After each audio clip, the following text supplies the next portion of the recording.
Hey what's up guys, welcome back to our channel. तो Nifty Bank Nifty अभी भी उसी रेंज में है। ठीक है, गैप अप ओपन किया। फिर देखते हैं क्या हुआ था आज के दिन पे। तो ये रहा निफ्टी का चार्ट 15 मिनट का। मैंने ऑलरेडी ये लेवल दे दिए थे क्योंकि 24,350 का एक लेवल दिया था मैंने, ये वाला। ठीक है, इसके ऊपर जाता है, साइडवेज में ओपन करके ब्रेकआउट देता है, फिर उसके बाद एक रैली प्लान हो सकती है, या फिर 24,200 के नीचे। क्लियरली ये वाला मैंने एरिया मेंशन किया था। ठीक है, पर निफ्टी ने क्या किया, गैप अप ओपन किया, फिर से कंप्लीटली ये रैली आई साइड में, और जो सपोर्ट मैंने दिया था वहाँ से सपोर्ट बना के फिर से ऊपर चली गई। ठीक है, बैंक निफ्टी में मैंने बोला था कि अगर ये साइडवेज का जो एरिया है इसके अगर नीचे निकलता है तो इजीली 52,000 तक आ जाएगा, पर 52,000 के नीचे रैली प्लान हो सकती थी। और मैंने बोला था कि ब्रेकडाउन मिलता है और यहाँ पर अगर आपको बेस मिलता है और बेस का नीचे वाली साइड में ब्रेकडाउन मिलता है, वो तब तक आपकी एंट्री बनी रहेगी। ठीक है, पर यहाँ पर क्या किया, बेस बनाया पर ब्रेकडाउन नहीं दिया। ठीक है, और अंदर चला गया ऊपर वाले साइड में। बैंक निफ्टी अगेन उसी रेंज में आ चुका है जो कि 52,000 और 53,000 का एक रेंज मैंने दिया था। ठीक है, फिलहाल के लिए बैंक निफ्टी और निफ्टी में प्लान करते हैं कि कल के दिन आप क्या कर सकते हो।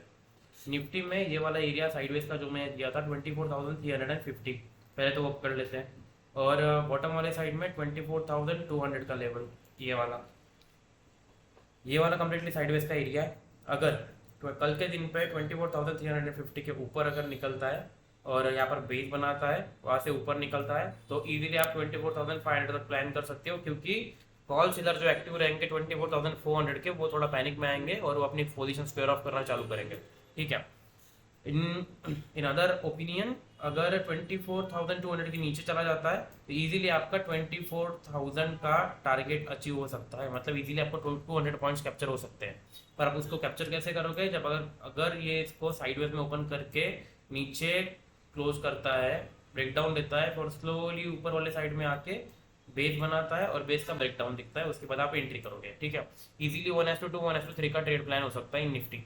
ठीक है, पर ये तभी पॉसिबल है जब ये साइडवेज में ओपन करे।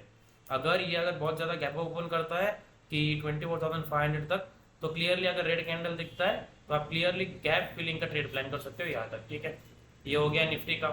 बैंक निफ्टी में तीन सबसे ज़्यादा इंपॉर्टेंट लेवल है, जो कि 52,500 का लेवल, ये वाला, फिर 53,000 का ये एक लेवल है, उसके नीचे ये रहा 52,000 का लेवल, ये वाला।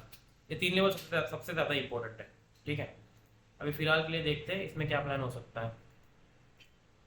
डेली में अगर मैं जाऊं और फ्रॉम बॉटम यहाँ से टॉप तक मैं अगर कैप्चर करने का ट्राई करूँ, तो कल एक लॉन्ग बिल्डअप इसमें बनना चाहिए इन बैंक निफ्टी।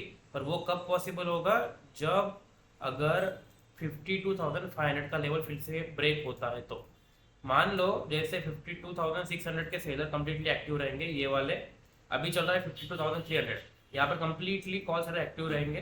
ठीक है, और जैसे ही अगर कल के दिन पे अगर साइडवेज ओपन करता है या फिर डायरेक्टली गैप अप ओपन करता है, तब ये 52,600 वाले से ऑप्शन सेलर्स, कॉल सेलर्स अपनी पोजीशन स्क्वेयर ऑफ करना चालू करेंगे।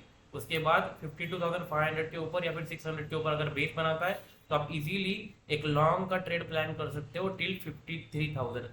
ठीक है, एक ट्रेड प्लान हो गया। और 52,000 के नीचे एक ट्रेड प्लान हो सकता है, क्योंकि अगर 52,000 के नीचे जाता है तो ये सारे 51,800 51,700 के जो पुट सेलर्स है वो अपनी पोजीशन स्क्वेयर ऑफ करना चालू करेंगे। ठीक है, मोमेंटम तभी आता है जब आपको एक रेंज मिलता है और उस रेंज का ब्रेकआउट मिलता है। ठीक है, बाकी की चीज़ों में क्या होता है वो सब तो ठीक है, पर बैंक निफ्टी में यहाँ पर कॉल सेलर और put sellers, specially in bank Nifty 500 point पे सबसे ज़्यादा कॉल सेलर पुट सेलर बैठे हुए होते हैं, जो कि आपके वो राउंड नंबर भी होते हैं। ठीक है, तो ये चीज़ याद रखना। अपार्ट फ्रॉम दिस, कुछ हमने स्टॉक दिए थे, मैंने दिया था बलरामपुर चीनी, कल के दिन पे भी बोला था। इसमें फ्लैग एंड फॉल दिख रहा है, आज भी आप चेक करोगे उसमें अच्छा खासा मोमेंटम आया है, आप देख सकते हो 1.95%। ठीक है, ऑलमोस्ट 2% ऊपर था। ठीक है, जिस किसी को इक्विटी बाय करना है वो बलरामपुर चीनी का शेयर बाय कर सकता है। ठीक है, दूसरा दिया था मैक्स फाइनेंशियल सर्विसेज, इसमें बोला था मैंने अगर इस एरिया में साइडवेज में ओपन करता है, ब्रेकआउट मिलता है, तो आप एक लॉन्ग का ट्रेड प्लान कर सकते हो, पर इसमें अभी तक वो कैंडल बना ही नहीं है, तो कल के लिए ये एक ट्रेड हो गया।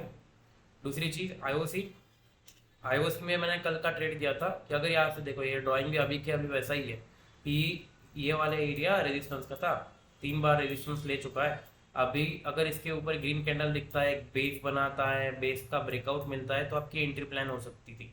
ठीक है, इजीली आपका 1:1 या फिर 1:1.5 का ट्रेड आपका प्लान हो सकता था आईओसी का, जो ऑलरेडी मैंने कल के दिन पे दे दिया था। ठीक है, तीसरा ट्रेड में दिया था कोलपाल का, कोलगेट का। मैंने बोला था अगर इस ये वाले एरिया का अगर ब्रेकआउट मिलता है तो ट्रेड था, ब्रेकआउट आया ही नहीं अभी तक। ठीक है, तो ये भी आप कल के लिए प्लान कर सकते हो। इवन इन औरोबिंदो फार्मा ये वाला एरिया दिया था मैंने, यहाँ से आपको ब्रेकआउट मिलना चाहिए, वो भी दिया नहीं है। आप कल के लिए ये भी आप लगा के बैठ सकते हो। ठीक है, फिलहाल के लिए पॉली कैप देखते हैं। पॉली कैप में अच्छा खासा लॉन्ग बिल्डअप आया है, या फिर आप मान के चलो कि ये वाला एरिया गैप का पेंडिंग है।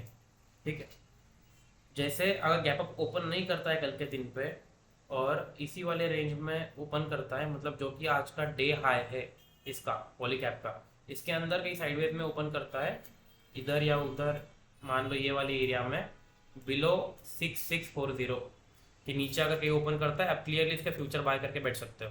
ठीक है, या फिर आप ये वाला ट्रेड भी इंट्राडे के लिए प्लान कर सकते हो। अगर 6640 के ऊपर 15 मिनट का कैंडल क्लोज करता है तो आप उसका ट्रेड प्लान कर सकते हो। और उसका टारगेट क्या रहेगा? सबसे पहला टारगेट रहेगा 6771 का, ये वाला टारगेट रहेगा। और सेकंड टारगेट ये वाला 6829, और थर्ड वाला कंप्लीटली गैप फिलिंग का ट्रेड रहेगा जो कि होगा 6972 का लेवल। ठीक है, बजाज ऑटो में फिलहाल मेरे को एक ट्रेड दिख रहा है कि 9570 ये एक एरिया है, यहाँ से कंप्लीटली रेजिस्टेंस आता आता रहा बार बार। ठीक है, आप इसमें भी ट्रेड प्लान कर सकते हो। देखो ब्रेकआउट, फेक ब्रेकआउट हुआ, यहाँ पे फिर से अंदर आ गया, यहाँ पे ब्रेकआउट हुआ, फिर रिटेस्ट हुआ, बेस बनाया, पर बेस से फिर ब्रेकआउट नहीं निकला, फिर से नीचे आ गया, यहाँ पे फिर से फेक ब्रेकआउट। यानी कि ये वाला लेवल काफ़ी ज़्यादा इंपॉर्टेंट है। देखो यहाँ पर भी रेजिस्टेंस ले रहा है। अगर कल के दिन पे अगर बजाज ऑटो 9570 के ऊपर अगर निकलता है, इसमें 1:2 का ट्रेड प्लान बन सकता है। पर मेक श्योर अगर ब्रेकआउट आता है इस पे बेस बनाए, और बेस बनाने के बाद एक ग्रीन कैंडल फिर से आपको दिखाए, उसके बाद ये इजीली ऊपर चला जाएगा। ठीक है,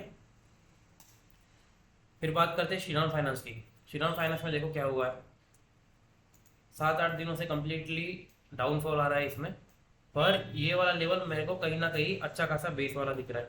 ठीक है, 1 आवर पे देखते हैं। 1 आवर पे आप देखोगे लोअर हाई लोअर लो का पैटर्न मिल रहा है।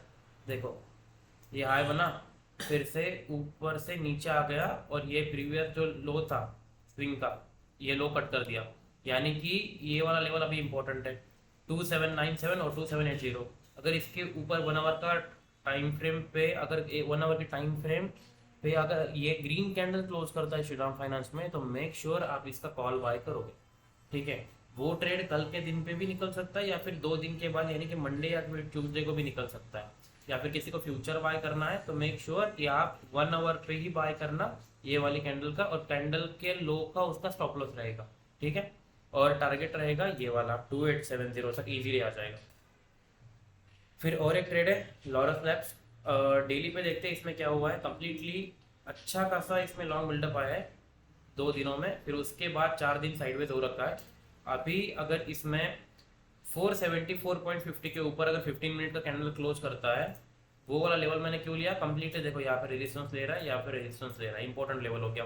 474.50 के ऊपर अगर निकलता है तो आप इजीली इसका कॉल बाय करोगे लॉरस लैब्स का, और वो इजीली 481.50 या फिर 480.90 यहाँ तक ये वाला लेवल इजीली दिखा सकता है आपको।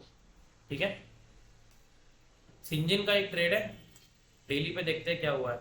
यहाँ पर अच्छा खासा लॉन्ग बिल्डअप आया, उसके बाद रिटेस्ट हो रहा है, और अगर मान लो जैसे ये वाला लेवल जो है 747.60 अगर बड़ी टाइम फ्रेम पे जाए तो वो एक अच्छा रेजिस्टेंस है। देखो यहाँ पे रेजिस्टेंस रेजिस्टेंस रेजिस्टेंस, अगेन यहाँ पर बेस बनाता है, फिर से रेजिस्टेंस की तरह एक्ट करता है, यहाँ पर भी रेजिस्टेंस, अगेन रेजिस्टेंस।